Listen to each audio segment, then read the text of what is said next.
Pourquoi ça ne sert à rien de planter des arbres? Bon, déjà, je désamorce, on verra bien que c'est pas tout à fait vrai. Mais il y a une subtilité à l'idée de planter des arbres pour sauver la planète. Il faut revenir à la base. C'est quoi un arbre? Bon, on a le classique tronc, les feuilles vertes tout en haut de l'arbre, et puis sous le sol, on a les racines. Sur ces racines, il y a tout un monde. On a des nodosités, c'est-à-dire des structures symbiotiques entre l'arbre et des bactéries fixatrices d'azote. En gros, ça veut dire qu'il y a des bactéries accrochées aux racines des arbres et qui leur apportent de l'azote et des minéraux que l'arbre aurait eu plus de mal à attraper dans le sol s'il était tout seul. Dans l'autre sens, l'arbre permet à la bactérie d'avoir accès plus facilement à de la matière organique, c'est-à-dire la matière que produit l'arbre, donc du sucre, etc. C'est gagnant-gagnant. Et il y a le même système de symbiose avec des champignons. En bref, un arbre, c'est pas juste un arbre, c'est tout un écosystème. Et bon, là, on a parlé de ce qui se passe sous le sol, mais un arbre, c'est aussi très utile pour les oiseaux qui font leur nid. Et puis pour plein d'autres êtres vivants qui vont y trouver des ressources, qu'elles soient alimentaires ou des ressources d'habitat. Le truc stylé à propos des arbres, c'est qu'ils font la photosynthèse. Ça veut dire qu'avec leurs feuilles, ils captent du CO2 et de l'eau, depuis l'air, et ils suivent une réaction chimique grâce au soleil qui leur permet de produire du dioxygène ainsi que du sucre. C'est pour ça qu'on dit que les arbres absorbent du CO2, et c'est pour ça qu'on se dit qu'il faut planter des arbres pour qu'il y ait moins de CO2 dans l'atmosphère. Et ça paraît honnêtement être une bonne idée. Notons quand même que la réaction inverse de la photosynthèse, c'est la respiration, et que les arbres, évidemment, respirent aussi. Donc c'est simple, ils respirent tout le temps, comme tous les êtres vivants, et ils font la photosynthèse quand il y a du soleil. Et bah justement, vu qu'ils font les deux à la fois, est-ce qu'il n'y a pas un équilibre qui se crée parfois? Parce que s'ils respirent autant qu'il faut la photosynthèse, ça voudrait dire qu'ils absorbent pas, en fait. Ils absorbent pas plus de carbone qu'ils n'en produisent.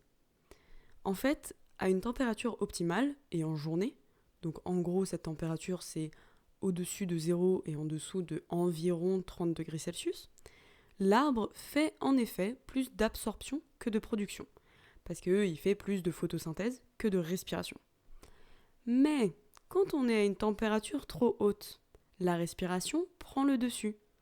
Et je ne sais pas si vous avez remarqué, mais la température moyenne augmente un peu là sur Terre. Donc, plus on augmente la température, plus les arbres finissent par produire du carbone, donc plus il y a d'effet de serre, donc plus on augmente la température, et voilà un cycle infernal. Là, on voit déjà un premier point.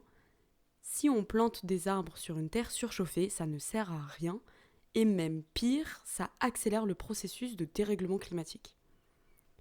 Autre situation. On plante un arbre sur un sol complètement abîmé, où tous les micro-organismes du sol sont morts. Et bien qu'est-ce qui va se passer?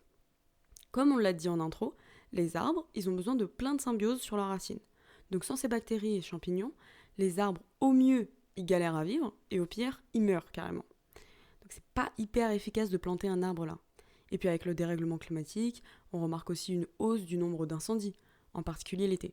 Donc si on plante des arbres sur les zones à risque, on finit juste par les envoyer en fumée, et donc tout ce carbone brûlé se retrouve de nouveau dans l'atmosphère. Bon, il est vrai que les sols pleins de cendres peuvent être très fertiles, mais ça va quand même demander un sacré moment avant que sur ce sol pousse une belle forêt mature comme il y avait avant. Encore autre chose, quand on plante des arbres, il y a des zones du globe sur lesquelles on peut ou on ne peut pas le faire. Schématiquement, ça marche autour de l'équateur, très très grossièrement, mais pas du tout au pôle. Donc, on doit encore faire attention à où est-ce qu'on les plante sur Terre. Et puis autre chose, on doit justement les planter sur Terre, c'est-à-dire dans de la Terre. Mais notre planète, c'est quand même beaucoup de flotte. Donc, qu'est-ce qui se passe dans cette flotte? Eh bien, on a également plein de micro-organismes, les phytoplanctons, qui font aussi la photosynthèse. Donc en fait, l'océan, c'est un immense puits de carbone. C'est le premier fixateur de carbone sur Terre. Donc oui, ce titre était bien évidemment à nuancer. Ce qu'il faut retenir, c'est que si on plante des arbres, il faut le faire au bon endroit, sur un sol en bonne santé, sur une planète qui n'est pas déjà trop déréglée, et en ayant déjà réduit les risques de catastrophes naturelles. J'ai d'ailleurs pris ici l'exemple des incendies, mais on peut aussi parler des glissements de terrain, qui peuvent déraciner les arbres, même s'ils sont d'habitude plantés pour justement retenir la terre. Et sur tous ces points, on peut agir. Il faut préserver nos sols avec un mode d'urbanisation et d'agriculture responsable. Il faut limiter nos émissions carbone, respecter la biodiversité sur Terre et comme dans la mer, etc., etc. En gros, planter des arbres, c'est pas une grande solution magique. On peut pas se dire « Ok, je vais émettre des tonnes de CO2 parce que la semaine prochaine, je plante 100 arbres. » Eh ben non, il faut d'abord commencer par réduire et éviter d'émettre.